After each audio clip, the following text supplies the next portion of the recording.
Ukisikia ule msemo wa wahenga, wanasema ya kuwa chukua chako mapema, timua mbio, nenda kafie mbele.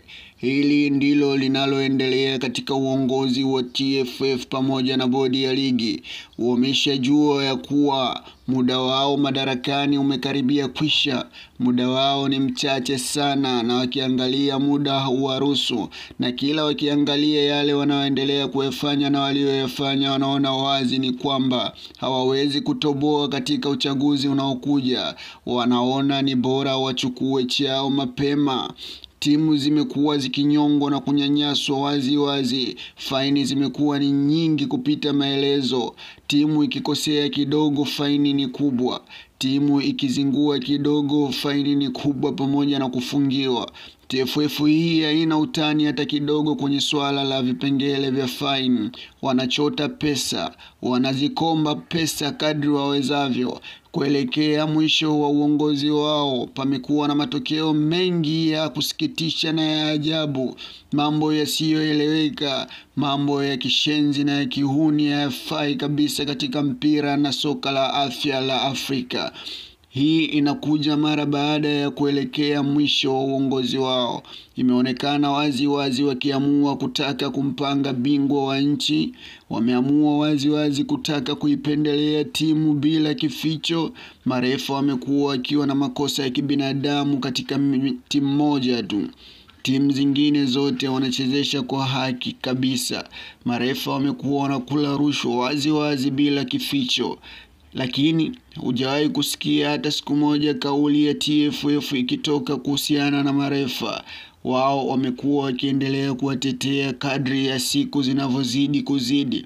Wadau, washabiki, wapenzi wa mchezo wanaona wazi makosa yanayotendeka hadharani katika dakika 90. Mechi unakuta iko draw, ila timu inalazimishiwa kucheza dakika mpaka 120 ili mradi tu timu moja ipate matokeo ya ushindi. Hali inazidi kuwa mbaya katika mpira wa Tanzania. Kama mtu uongozi unakushinda unaelekea mwishoni, basi jitahidi utoke vizuri ili kesho baadaye watu waje wakukumbuke kwa namna nzuri, na sio watu wakae wakikumbuka kwa namna mbaya.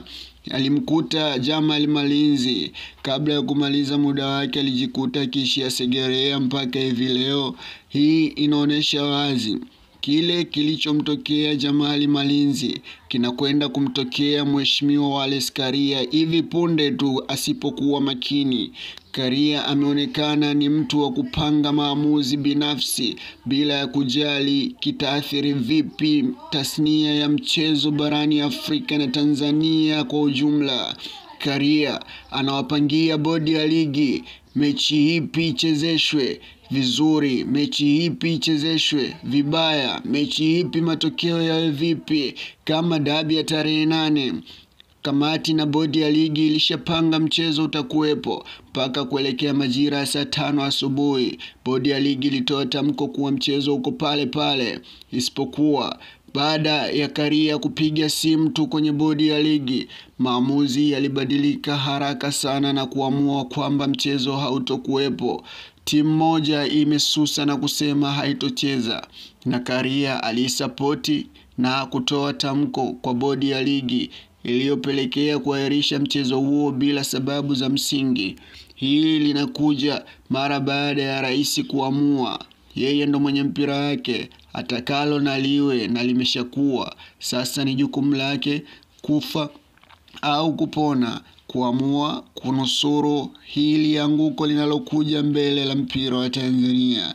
Kama ndo kwanza unajiunga na channel hii, basi usisahau kusubscribe, kulike na kucomment.